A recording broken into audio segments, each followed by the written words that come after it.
ইসলাম, যদি বিএনপি আওয়ামী লীগ জাতীয় পার্টি চরমনার কেউ দাঁড়ায় আর আমি পেছনে দিয়ে দেবো। আসে, মনের ভেতরে আসে? এখানে তো আসে না। এই শিক্ষাটা আপনার ব্যক্তি, পরিবার, সমাজ, রাষ্ট্রে নিয়ে যাওয়া লাগবে। এখানে আল্লাহর একটা বিধান পালন করার জন্য যেমন সবাই এক হয়ে গেছি, এখান থেকে বের হয়ে যে 27টা সওয়াব এমনি দেবে না, 27 গুণ সওয়াব এমনি পাওয়া যাবে না। 27টা শিক্ষা আল্লাহ দিতে চান। এই 27টা শিক্ষা আমার পরিবারের, সমাজে, রাষ্ট্রে আমি মিলাবো। এর নাম রুকু। এই রুকু যদি আজ বাংলাদেশে আমরা সত্যি মেনে চলতে পারতাম, 27 গুণ সওয়াবের জন্য যারা এই ফজরের নামাজে কষ্ট করে উঠে শীতের সময় যান, এই 53 বছর সময় লাগার কথা ছিল না। রুকুটা বুঝলে 53 বছর আগে এই দেশে রুকু রাষ্ট্রীয়ভাবে কায়েম হয়ে যেত। কারণ ওইটাই চাই আমরা। রুকু শুধু নিজে নিজে করবেন মানে জামাতবদ্ধ হয়ে রুকু করেন, পরিবার, সমাজ, রাষ্ট্রে সব জায়গায় আল্লাহর রুকু আপনি কায়েম করবেন। কোরআন পড়ার যে সমস্ত হকগুলো আছে তার ভেতরে দ্বিতীয় হক এইটা, মান কারাআল কুরআনা ফাসতাযহারাহু। যে ব্যক্তি কোরআন পড়ে আর কোরআনকে যারা বিজয়ী করার জন্য চেষ্টা চালায়। এজহার মানে শুধু প্রকাশ করা না, এজহার মানে শুধু স্পষ্ট করা না, এজহার মানে দাঁড় করানো, এজহার মানে কায়েম করা, এজহার মানে প্রতিষ্ঠা করা, এজহার মানে বিজয়ী করে দেখানো। 53 বছরে আজও আমরা এরকম করতে আসি, কিন্তু কোরআনে কারীমকে আজও বিজয়ী করতে পারিনি। কথা বলেন না কেন? এটা অনেকে রাজনীতি মনে করে আপনি করে থাকেন। কোন কারণে থাকেন আমি খুঁজে পাইনি। কোরআন পড়ছে সওয়াবের নিয়তি, অথচ কোরআনকে এজহার করার জন্য, বিজয়ী করার কোনো চিন্তা ভাবনা নেই। এগুলো বোঝাতে গেলেও বলে হুজুর এটা দুনিয়ার কাজ, রাজনীতি। রাজনীতি হয় কি করে?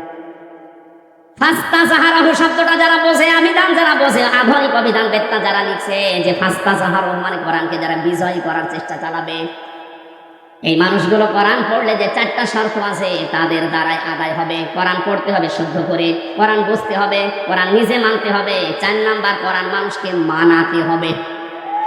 এই জন্য আমরা যারা রুকু, আল্লাহর নির্দেশ, রুকু করতে চাই, এখন থেকে রুকু করলে যেহেতু 27 গুণ সওয়াব হয় রুকুকারীদের সাথে রুকু করলে, এই 27 গুণ সওয়াব নিতে হলে পরিবার, সমাজ, রাষ্ট্রে 27টা শিক্ষা মেলানোর দরকার আছে না নেই? পরিবারের শিক্ষা কির উপর?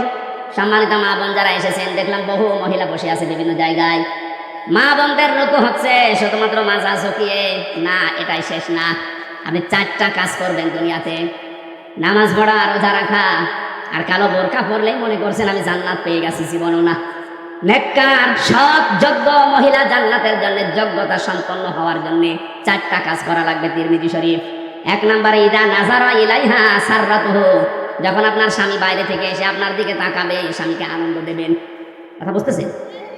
এই শব্দটা আজ বাংলাদেশে নেই। স্বামী বাইরে থেকে এসে পরিবারে আনন্দ পায় না, এই জন্যই বাধ্য হয়ে পরকীয়া প্রেম করে। দেখলেন? হ্যাঁ, এরা যে পায় না, পরকীয়া প্রেম করে। সম্মানিত মা বোনেরা, কার স্বামী জি বলেছে আপনি শুনতে পেয়েছেন? আজকে থেকে একটু বাড়িয়ে দেবেন আদরটা। 2 নম্বরে ওয়াইদা গাবা আনহা হাফিজাতুহু, স্বামী যখন বাইরে যাবে তখন স্বামীর সম্পদ, স্বামীর সন্তান, নিজের ইজ্জত, সতীত্ব, নিজের লজ্জাস্থান, শরীর, এগুলো হেফাজত করে রাখবেন। অথচ অধিকাংশ মেয়েরা এখন স্বামী বাইরে গেলে দিন পায়। কথা বলে না কেন? মেয়েরা মোবাইলেও যদি কথা বলে, কোন ধাঁচে কথা বলবে আল্লাহ কোরআনে দিয়েছেন। সূরা আহজাবের 32 নম্বর আয়াতে আছে, ইয়া নিসান নাবিয়্যি লাস্তুন্না কা আহাদিম মিনান নিসাই ইনিত্তাকাইতুন্না ফালা তাখদা'না বিল কওলি ফায়াতমা'আল্লাযী ফী কলবিহি মারাদু ওয়া কুলনা কাওলাম মা'রুফা। এটা তাফসীরে খাজেনে আছে। আমি যা বলছি অধিকাংশ ফি জিলালিল কোরআন থেকে, আর এইটা আছে তাফসীরে খাজেনে।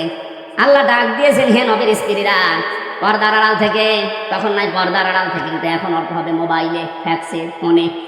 যদি আপনি ফোনে কারোর সাথে কথা বলেন, কথা বলবেন সত্য কথা, মিথ্যা বলবেন না, কিন্তু ভাষা হবে রুক্ষ সূক্ষ্ম, গরম দিয়ে এমন ভাবে কথা বলবেন, ওই পারে যে আছে ওর মনের ভেতরে যদি গুড়ও থাকে, ওই এমনি তবা করে নেবে। কথা বলে না কেন?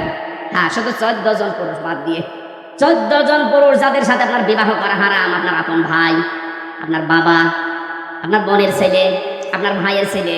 আমি কথা বোঝাতে পেরেছি কিনা বলেন? এই 14 জন আছে সূরা নিসার 22 নম্বর আয়াতের তাফসীরে পাবেন।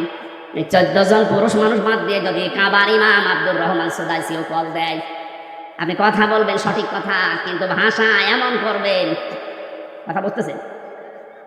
বলেন তো, স্বামী বাইরে গেলে এরকম করে মেয়েরা, আবার দিন পেয়েছে, এমন কায়দায় কথা বলে, ওই পাশে